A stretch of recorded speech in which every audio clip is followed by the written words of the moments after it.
स्वागत है आप सबका हमारे YouTube चैनल अकुलेंट्स पे, जहाँ पे हम पढ़ रहे थे some basic concepts of chemistry. अब तक हमने मैटर के बारे में पढ़ा और मैटर के स्टेट्स के बारे में पढ़ा। अभी हम थोड़ा आगे बढ़ेंगे और मैटर की प्रॉपर्टीज़ के बारे में पढ़ेंगे, जिनको हम मेजर कर सकते हैं। मतलब यूनिट ऑफ मेजरमेंट ये सब आएगा धीरे धीरे, हम आगे बढ़ेंगे। लेकिन पहले शुरू करते हैं प्रॉपर्टीज़ ऑफ मैटर से। मैटर की दो टाइप की प्रॉपर्टीज़ होती हैं, एक होती हैं फिजिकल प्रॉपर्टीज़ और दूसरी होती है केमिकल प्रॉपर्टीज़। फिजिकल प्रॉपर्टीज़ को भी हम और दो भागों में भाग कर सकते हैं, एक होती है क्वालिटेटिव और एक क्वांटिटेटिव। फिजिकल प्रॉपर्टीज़ कुछ ऐसी टाइप की प्रॉपर्टीज़ होती हैं किसी भी सब्सटेंस या फिर मैटर की, जिनका हम मेजरमेंट ले सकते हैं उनकी आइडेंटिटी को बिना चेंज किए। मतलब उनमें कोई चेंज बिना लाए हम मेजरमेंट ले सकते हैं उनका। मान लीजिए कोई चीज़ कितनी लंबी है, कितनी चौड़ी है, कितनी मोटी है, वो दिखने में कैसी है, वो सब डिपेंड करता है फिजिकल प्रॉपर्टीज़ पे। वही होती है फिजिकल प्रॉपर्टीज़। कोई चीज़ उससे वो हमें कैसी दिख रही है, उससे हमें कैसी स्मेल आ रही है, वो कितना लंबा है, कितना चौड़ा है, कितना भारी है, ये सब होती हैं फिजिकल प्रॉपर्टीज़। ये जो प्रॉपर्टीज़ होती हैं वो हम डायरेक्टली मेजर कर सकते हैं। जैसे कि एक कोई प्लास्टिक की डिबिया है या फिर कोई लोहे का टुकड़ा है, उसका वजन कितना है या फिर वो कितनी लंबी है। एक बॉक्स मान लीजिए, लोहे का एक बॉक्स है, वो कितनी लंबी है, वो कितनी चौड़ी है, वो हम देख सकते हैं, आराम से नाप सकते हैं बिना उसको चेंज किए। कोई स्केल ले ली, हमने नाप लिया उसका लेंथ ब्रेड्थ, या फिर कोई भी ऐसे फूल से कैसे खुशबू आ रही है, ये सब क्या है, ये सब फिजिकल प्रॉपर्टीज है। क्योंकि हमको एकदम वो एब्स्ट्रैक्ट भी नहीं है और हम उसको बिना चेंज किए भी सूंघ सकते हैं। फूल की खुशबू सूंघने के लिए हमें उसको चेंज करने की जरूरत नहीं पड़ती, फूल को नाक के आगे लगाएंगे, खुशबू आ जाएगी। ऐस ये होती है फिजिकल प्रॉपर्टीज। अब बारी आती है केमिकल प्रॉपर्टीज़ की। केमिकल प्रॉपर्टीज़ ऐसी प्रॉपर्टीज़ होती हैं जो मेजर करने के लिए हमें कुछ चेंजेस का इंतज़ार करना पड़ता है उस मैटर में, जिस मैटर का हम केमिकल प्रॉपर्टीज़ मेजर करना चाहते हैं।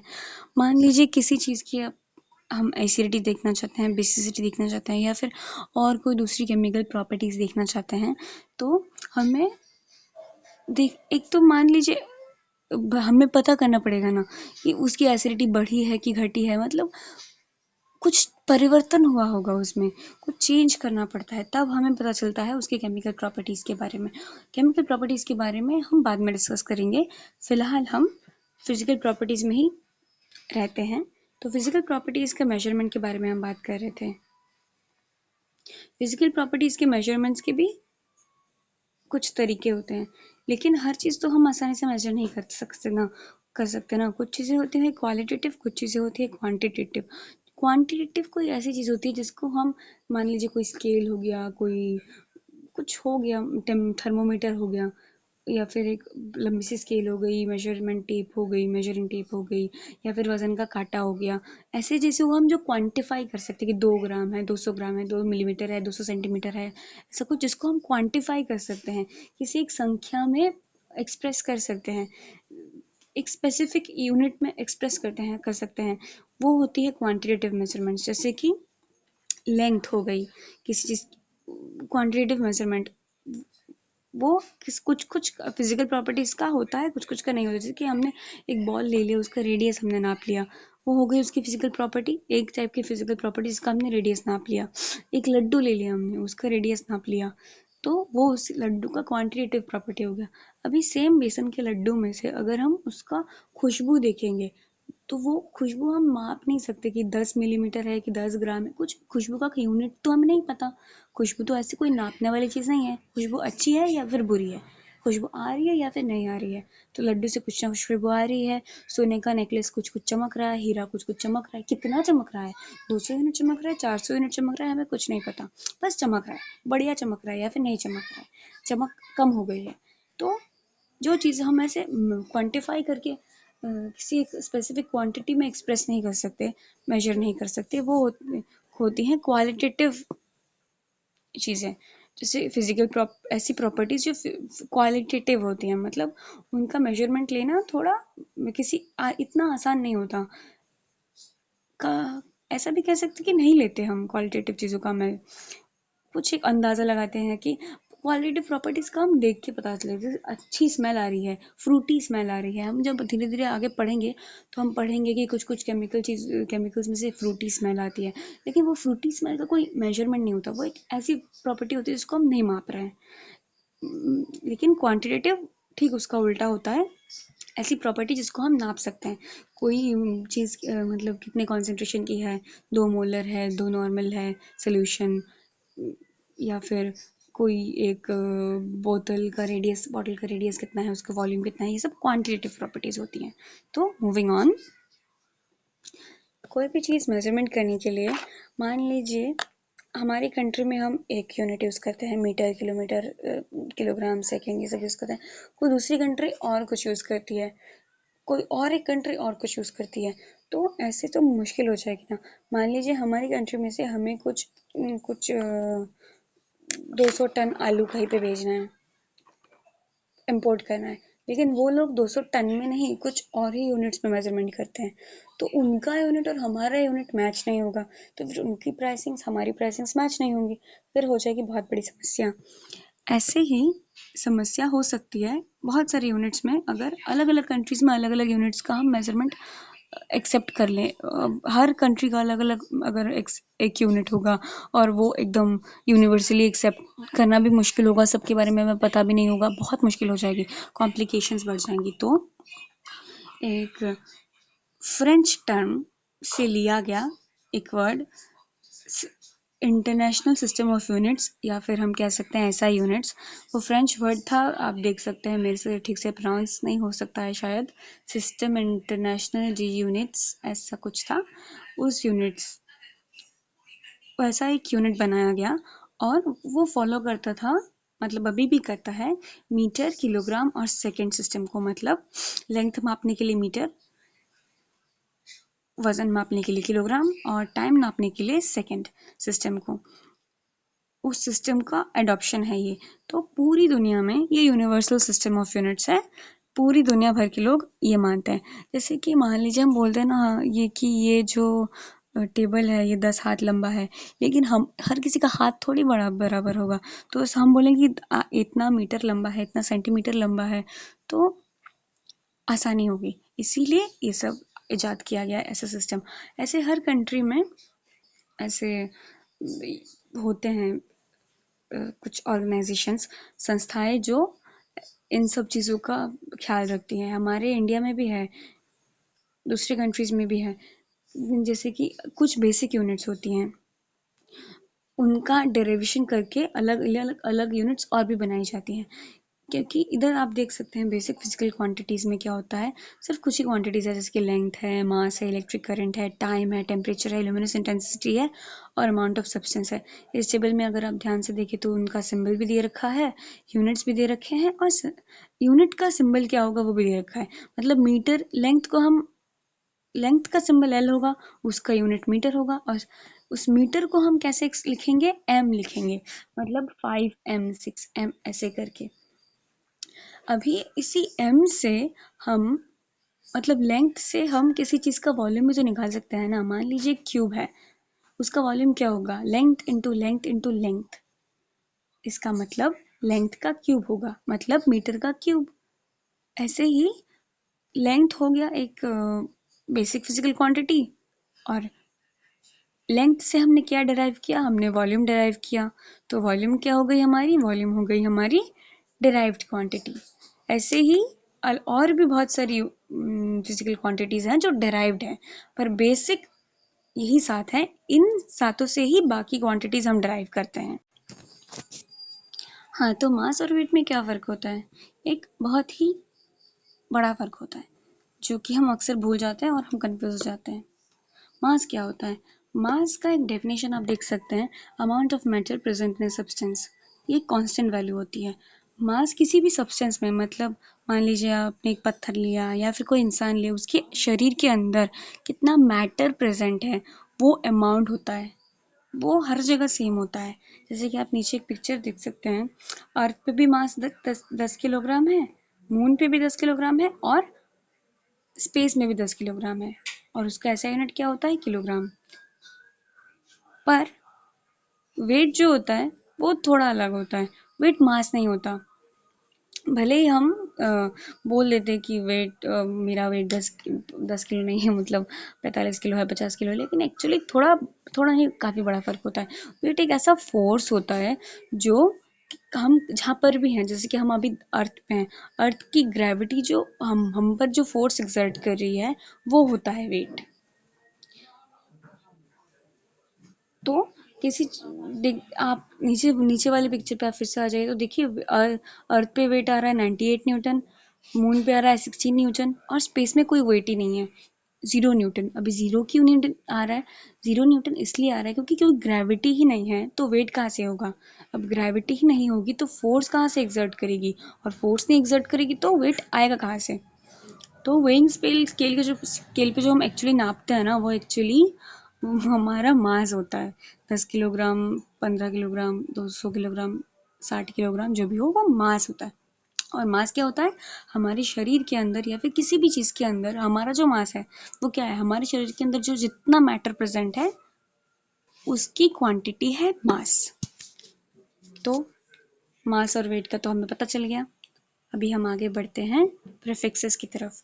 प्रीफिक्सेस जो हमने बचपन में पढ़ा था ना, जैसे कि 1 मिलीमीटर इक्वल टू कितना सेंटीमीटर, कितना मीटर, कितना डेसीमीटर, कितना मिलीमीटर, वही होता है।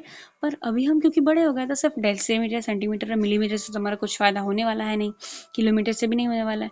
तो कुछ चीज़ें बढ़ानी पड़ती हैं, और कुछ कुछ हमें छोटी छोटी चीज़ों का मेजरमेंट लेना पड़ता है, जैसे कि मिलीमीटर होता है, मिलीमीटर तो हमें पहले से पता है, माइक्रोमीटर होता है, नैनोमीटर होता है, पिकोमीटर होता है, या फिर बड़ी बड़ी चीज़ों का मेजरमेंट लेना पड़ता है, जैसे कि मेगा बाइट, गीगा बाइट बोलते हैं ना, बड़े हो गए तो कंप्यूटर में इतना बाइट, इतना टेराबाइट का वो है, इतना गीगा बाइट का स्टोरेज है इसका, बोलते हैं ना।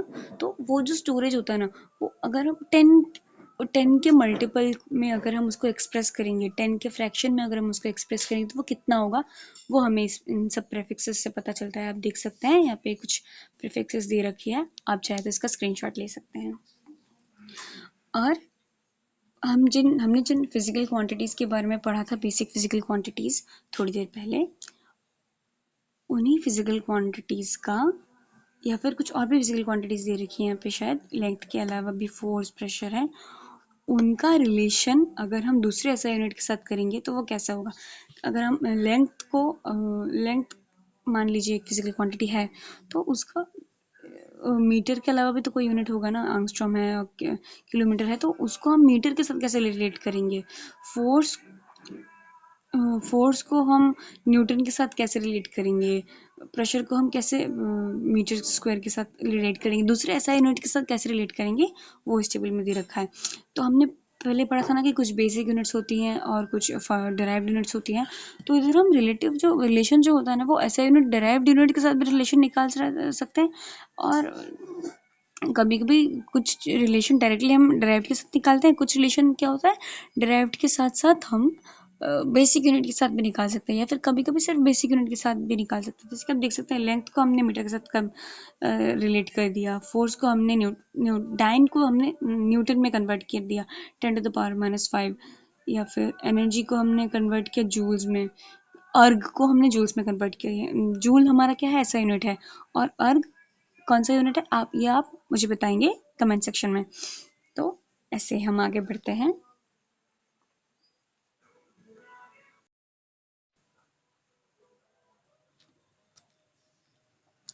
तो अभी हम पढ़ेंगे टेम्परेचर कन्वर्शंस के बारे में। जैसा कि आप हमारी इस स्लाइड पे देख सकते हैं, कि 3 स्केल दे रखी है, केल्विन स्केल, सेल्सियस स्केल और फ़ारेनहाइट स्केल। राइट साइड पे देखिए। तो इसमें क्या है, फ्रीजिंग पॉइंट जो है ना, वो अलग अलग स्केल में अलग अलग मेजरमेंट दे रखा है। किसी में 0, सेल्सियस में 0, तो केल्विन में 273.15 और फ़ारेनहाइट में 32। ये जो 3 अलग अलग वैल्यूज है ना, इसका मतलब ये नहीं कि वो हीट भी अलग हो रही है उस टाइम पे। हीट मान लीजिए उतना ही है, एक सेम पॉइंट पे ही फ्रीज हो रहा है, मगर अलग अलग स्केल पे हम उसको अलग अलग वैल्यूज में एक्सप्रेस करते हैं। और उन वैल्यूज को हम कैसे कन्वर्ट कर सकते हैं? उन वैल्यूज को हम कन्वर्ट कर सकते हैं, आप देख सकते हैं स्लाइड के लेफ्ट साइड पे, जो एक टेबल बनाया हुआ है उसमें कुछ इक्वेशंस दे रखी है कि अगर आपको डिग्री सेल्सियस से फ़ारेनहाइट में कन्वर्ट करना है तो कैसे करेंगे। जो डिग्री सेल्सियस का वैल्यू होगा उसको 9/5 से मल्टीप्लाई करके उसमें 32 जोड़ देंगे तो हमारा डिग्री सेल्सियस का वैल्यू फ़ारेनहाइट में कन्वर्ट हो जाएगा। वही अगर सेम टू सेम फ़ारेनहाइट की वैल्यू को डिग्री सेल्सियस में कन्वर्ट करना है तो उल्टा करेंगे। 9/5 से मल्टीप्लाई किया था डिग्री सेल्सियस के वैल्यू को, यहाँ हम क्या करेंगे, ऊपर वाले इक्वेशन में थोड़ा चेंजेस कर देंगे। ये f के साथ हम 32 इधर प्लस है ना, तो अगर ये लेफ्ट साइड में जाएगा ऊपर वाले इक्वेशन में तो क्या हो जाएगा, f माइनस 32 हो जाएगा। और इस f माइनस 32 के साथ हम क्रॉस मल्टीप्लाई करके मल्टीप्लिकेशन करेंगे तो 5/9 मल्टीप्लाई हो जाएगा और हमें डिग्री सेल्सियस का वैल्यू मिल जाएगा। ये जो इक्वेशन है ना, ये ऊपर वाले इक्वेशन से ही डिराइव की गई है। और अभी हम चलते हैं डिग्री सेल्सियस को केल्विन में कैसे कन्वर्ट करेंगे। वही सेम, थोड़ा ये तो मतलब फ़ारेनहाइट से भी बहुत ज़्यादा सिंपल है, क्योंकि ज़ीरो में उसका वैल्यू क्या होता है, 273 होता है ना। तो डिग्री सेल्सियस प्लस 273 का कुछ कभी कभी एकदम परफेक्ट वैल्यू चाहिए तो 0.15 भी हम ऐड कर सकते हैं, लेकिन मोस्टली हम कैलकुलेशन की आसानी के लिए डायरेक्टली सिर्फ 273 ही ऐड करते हैं। और केल्विन को अगर डिग्री सेल्सियस में कन्वर्ट करना हो तो क्या करेंगे, केल्विन की वैल्यू से 273 को सब्सट्रैक्ट कर देंगे। तो चलिए आगे बढ़ते हैं। अभी हम पढ़ रहे थे कि मेजरमेंट्स का यूनिट्स क्या होता है, कुछ कुछ ऐसा यूनिट्स ऑफ मेजरमेंट्स के बारे में हमने पढ़ा। अभी बारी आती है एक्यूरेसी और प्रिसिशन की। ये बहुत ही कंफ्यूजिंग चीज़ हो सकती है हमारे लिए शुरू शुरू में, पर धीरे धीरे हम समझ जाएंगे तो एकदम ही सिंपल सी बात है। मैं तो कभी कभी बचपन में तो कंफ्यूज होती थी, कभी कभी बड़े होने के बाद भी हो जाती थी, मतलब अभी भी हो जाता हूँ, लेकिन अभी मैं अच्छे से पढ़ लूँगी तो अभी नहीं होंगी कंफ्यूज, क्योंकि मैं भी आपके साथ अच्छे से पढ़ूंगी इसलिए। तो एक्यूरेसी क्या होती है, एक्यूरेसी का एक डेफिनेशन दे रखा है, आप अगर उसको ध्यान से पढ़ेंगे तो उसमें क्या लिखा है, the average value of different measurements is close to the correct value, the measurement is said to be accurate. मान लीजिए कोई चीज़ हमने ली, एक नोटबुक ली हमने, उसका एक नहीं, नोटबुक नहीं, मान लीजिए हमने एक पेन लिया या फिर कोई छोटी सी पेंसिल ली, उसका एकदम छोटी सी पेंसिल है, उसका लेंथ है 3 सेंटीमीटर। तो जो 3 सेंटीमीटर के एकदम करीब जो वैल्यू होगा ना, किसी ने 3 सेंटीमीटर नहीं और किसी ने क्या किया, थोड़ा एकदम एग्जैक्ट वैल्यू 3 सेंटीमीटर है, उसका लेंथ 3 सेंटीमीटर है, लेकिन एक्यूरेसी डिपेंड करती है मेजरमेंट करने वाले पे, या फिर मेजरमेंट जिस स्केल से या जिस इक्विपमेंट से कर रहे हैं उस पर भी थोड़ा मेजर करता है, एरर्स वगैरह हो सकते हैं, उनके बारे में हम बाद में डिस्कस करेंगे। तो किसी ने उसका वैल्यू 3 की जगह निकाल लिया 3.01 और किसी ने निकाल लिया 2.99, तो वो दोनों ही वैल्यूज़ ना एक्यूरेट है। क्यों एक्यूरेट है, क्योंकि वो एकदम 3 के करीब है, ऑलमोस्ट 3 ही है। देखिए 3.01 तो 3 ही है ना, बस 0.1 ज़्यादा है, और 2.99 भी ऑलमोस्ट 3 ही है, बस 0.1 कम है। तो ऐसी वैल्यूज़ को हम बोलते हैं एक्यूरेट वैल्यू, जो एकदम जो एग्जैक्ट वैल्यू होती है ना, जो ट्रू वैल्यू होती है उसके एकदम ही करीब होती है। पर प्रिसिशन में क्या होता है, प्रिसिशन में जो हम मेजरमेंट्स ले रहे हैं उन वैल्यूज में आपस में वो कितनी क्लोज है, वो होती है प्रिसाइज मेजरमेंट्स। मतलब किसी चीज़ का अगर पहले हमने क्या माना था, ट्रू वैल्यू 3 माना था ना, तो किसी चीज़ का ट्रू वैल्यू 3 है और एक बार मैंने मेजर किया तो मेरा 2.90 आ रहा है और एक बार मेरा 2.91 आ रहा है, दोनों ही एक्यूरेट नहीं है, 3 से काफ़ी दूर है। कितना दूर है, एक तो 0.10 दूर है और एक 0.09 दूर है, काफ़ी दूरी पर है ना। पर ये दोनों आपस में एकदम करीब है, 2.90 2.91 तो एकदम ही आसपास के वैल्यूज हो गए ना। तो जो जो मेजरमेंट्स हो रही हैं एक डेफिनेट क्वांटिटी की, एक सेम क्वांटिटी की, उनके बीच में जो क्लोजनेस होगा, पहली मेजरमेंट में दूसरे मेजरमेंट में जो क्लोजनेस होगा, वो क्लोजनेस डिटरमाइन करता है प्रेसिशन। और ओरिजिनल वैल्यू जो एग्जैक्ट वैल्यू है, एग्जैक्ट मेजरमेंट है, वो डिटरमाइन करता है हमारी एक्यूरेसी को। एकदम एग्जैक्ट वैल्यू के जो एकदम करीब होगा वो होगी एक्यूरेट वैल्यू। तो अभी हमने एक्यूरेसी भी पढ़ लिया, प्रिसिशन भी पढ़ लिया। अब बारी आती है सिग्निफिकेंट फिगर्स की।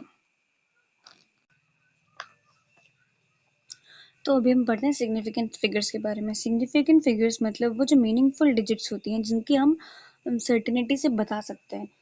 अनसर्टेनिटी वाला मैटर पे हमारा एक्यूरेसी और प्रिसिशन आ जाता है। तो सर्टेनिटी में आता है सिग्निफिकेंट फिगर्स, मतलब हमें पक्का पता है इन सब, ये जो फिगर आया है 4 5 5 5 6, 4 5 5 6, ये अगर हमने किसी चीज़ का मेजरमेंट लिया है 4 5 5 6 सेंटीमीटर आया तो हमें पक्का पता है कि यही आया है। और ये जो डिजिट्स है इनके बारे में हम एकदम श्योर है, और ये एक मीनिंग होल्ड करते हैं, कोई एक स्पेसिफिक वैल्यू होल्ड करता है। तो मीनिंगफुल जो डिजिट्स होते हैं वो होते हैं सिग्निफिकेंट फिगर्स। अभी चलिए, अभी हमें पता करना पड़ेगा कि कौन कौन सा फिगर्स सिग्निफिकेंट होते हैं और कितने सिग्निफिकेंट फिगर्स होते हैं, वो हमें कैसे पता चलेगा। जैसे कि आप एक डिजिट, जो कोई भी नॉन जीरो डिजिट होता है वो सिग्निफिकेंट फिगर होता है। जैसे कि आप देख सकते हैं 4 5 5 6 है या फिर 0.4556 है, उसमें कितना सिग्निफिकेंट फिगर्स है। 4 ऐसे फिगर्स है जिनकी जो मीनिंगफुल है, जो सर्टेन है, मतलब 4 पक्का 4 ही है, 4.1 नहीं है, 4 ही है। तो ये है सिग्निफिकेंट फिगर्स। इसके बाद अगर कोई ज़ीरो आ जाता है दो सिग्निफिकेंट फिगर के बीच में, तो वो भी सिग्निफिकेंट फिगर ही कहलाता है। ज़ीरो का थोड़ा अलग और भी केसेस है, हम आगे पढ़ेंगे। मान इधर देखिए 2007 लिखा है, 2007 में 2 और 7 के बीच में 2 ज़ीरो आता है। इसका मतलब दो नॉन ज़ीरो डिजिट्स के बीच में 2 ज़ीरो आ रहा है, मतलब इस नंबर पे हमारे कितने सिग्निफिकेंट फिगर्स हुए फिर 4, क्योंकि दो नॉन ज़ीरो डिजिट्स के बीच में आ रहा है ज़ीरो। लेकिन अगर ज़ीरो एक सिग्निफिकेंट फिगर, जैसे कि 1 एक सिग्निफिकेंट फिगर है, एक स्पेसिफिक वैल्यू होल्ड करता है, उसके आगे उसके पहले कोई भी अगर ज़ीरो आएगा तो वो सिग्निफिकेंट नहीं होगा। आप देख सकते हैं, एक तो डेसिमल पॉइंट के आगे एक ज़ीरो है, डेसिमल पॉइंट के बाद एक ज़ीरो है, फिर 1 है, 0.01 है, थर्ड पॉइंट में आप देखिए तो उसमें क्या है, सिर्फ एक ही सिग्निफिकेंट फिगर है। लेकिन लास्ट पॉइंट है सिग्निफिकेंट फिगर्स का, ट्रेलिंग जीरोस के बारे में। ट्रेलिंग जीरोस मतलब कोई भी एक नंबर है उसके पीछे लगे हैं जीरोस, मतलब यहाँ पे 0.01 है, लेकिन अगर 100 होता है या फिर 0.0100 होता है तो वो सिग्निफिकेंट होता है कि नहीं होता है। तो मज़े की बात यह है कि वो सिग्निफिकेंट होते हैं। हमने देखा है कि नंबर के पहले ज़ीरो लगा हो तो वो सिग्निफिकेंट नहीं होगा, लेकिन अगर नंबर के राइट साइड पे ज़ीरो लगा हो, लेफ्ट नहीं राइट साइड पे, और डेसिमल पॉइंट के भी राइट साइड पे ज़ीरो हो, डेसिमल पॉइंट के राइट साइड पे ज़ीरो हो और सिग्निफिकेंट फिगर के राइट साइड पे ज़ीरो हो, तभी वो कहलाएगा एक सिग्निफिकेंट फिगर। जैसे कि आप देख सकते हैं 0.0100 एक नंबर दे रखा है, एकदम लास्ट पॉइंट में देखिए उसमें कितने ज़ीरो है, 1 2 3 4 ज़ीरो हैं। एक ज़ीरो डेसिमल पॉइंट के आगे, लेफ्ट साइड में देखिए 2 ज़ीरो है, एक डेसिमल पॉइंट के आगे और डेसिमल पॉइंट के बाद, लेकिन सिग्निफिकेंट फिगर के पहले। सिग्निफिकेंट फिगर के पहले का ज़ीरो कोई काम का नहीं होता, सिग्निफिकेंट नहीं होता, ये अब हमने थोड़ी देर पहले ही पढ़ा था। तो 1 के बाद कितने ज़ीरो है, सिर्फ 2। तो उस हिसाब से देखे, हमारे इस पॉइंट के हिसाब से देखे तो 1 के बाद, मतलब एक सिग्निफिकेंट फिगर के बाद 2 ज़ीरो है, और ये 2 ज़ीरो डेसिमल पॉइंट के भी राइट साइड में आ रहे हैं। तो इस नंबर में टोटल कितने सिग्निफिकेंट फिगर्स हो गए, 3। कौन कौन से, 1 और राइट साइड वाले 2 zeros. So last but not least, अब बारी आती है साइंटिफिक नोटेशंस की। साइंटिफिक नोटेशंस मतलब अगर हम किसी भी एक नंबर को n इंटू 10⁻n में स्मॉल n में एक्सप्रेस करें तो उसको हम क्या कहते हैं, साइंटिफिक नोटेशन। कभी कभी हम जब कैलकुलेशंस करते हैं ना, मान लीजिए कोई न्यूमेरिकल किया है, फिर कुछ भी सॉल्यूशन निकाला, तो कोई कोई वैल्यू ऐसी आ जाती है कि 0.0000, बहुत सारा जीरो उसके बाद 6 या फिर 6.0, जैसे कि एवोगाड्रो का नंबर है 6.023 इंटू 10⁻23, मतलब 10⁻23 मतलब नहीं लिखेंगे तो हम कितना सारा ज़ीरो लिखेंगे ना, 6023 के बाद कितना सारा ज़ीरोज़ लिखना पड़ेगा। ऐसे हमारे लिए मुश्किल भी होता है लिखना। मान लीजिए गलती से एक आधा ज़ीरो छूट गया, एक आधा ज़ीरो बढ़ गया, तो कैलकुलेशन गलत हो जाएगी हमारी। तो इन सब प्रॉब्लम्स को सॉल्व करने के लिए ये साइंटिफिक नोटेशंस काम में आता है। तो n एक ऐसी वैल्यू होती है जो 1 और 10 के बीच में लाई करती है। जैसे कि अभी हमने एवोगाड्रो नंबर के बारे में बात किया ना, वो एवोगाड्रो नंबर कहाँ पड़ता है? 6.023 है ना, तो मतलब कहाँ है? 1 से 10 के बीच में है। और स्मॉल n पॉजिटिव वैल्यू भी हो सकता है, नेगेटिव वैल्यू भी हो सकता है। जैसे कि अभी हम आगे पढ़ेंगे, एक इलेक्ट्रॉन का चार्ज कितना होता है? 1.6 इंटू 10⁻19 होता है ना, तो -19 क्या है? नेगेटिव वैल्यू है। लेकिन अभी हमने एवोगाड्रो नंबर के बारे में पढ़ा 6.023 10⁻23। 23 क्या है? पॉजिटिव वैल्यू है, उसके आगे कोई माइनस नेगेटिव साइन नहीं है। ऐसे ही से स्मॉल n होता है, या तो वो पॉजिटिव हो सकता है या फिर वो नेगेटिव हो सकता है। अगर आपको some basic concepts of chemistry पढ़ने में मज़ा आ रहा है तो लाइक करें, सब्सक्राइब करें और शेयर करें, और बेल आइकन को भी दबा दें ताकि आप कोई नोटिफिकेशन बिल्कुल मिस ना करें। Thank you.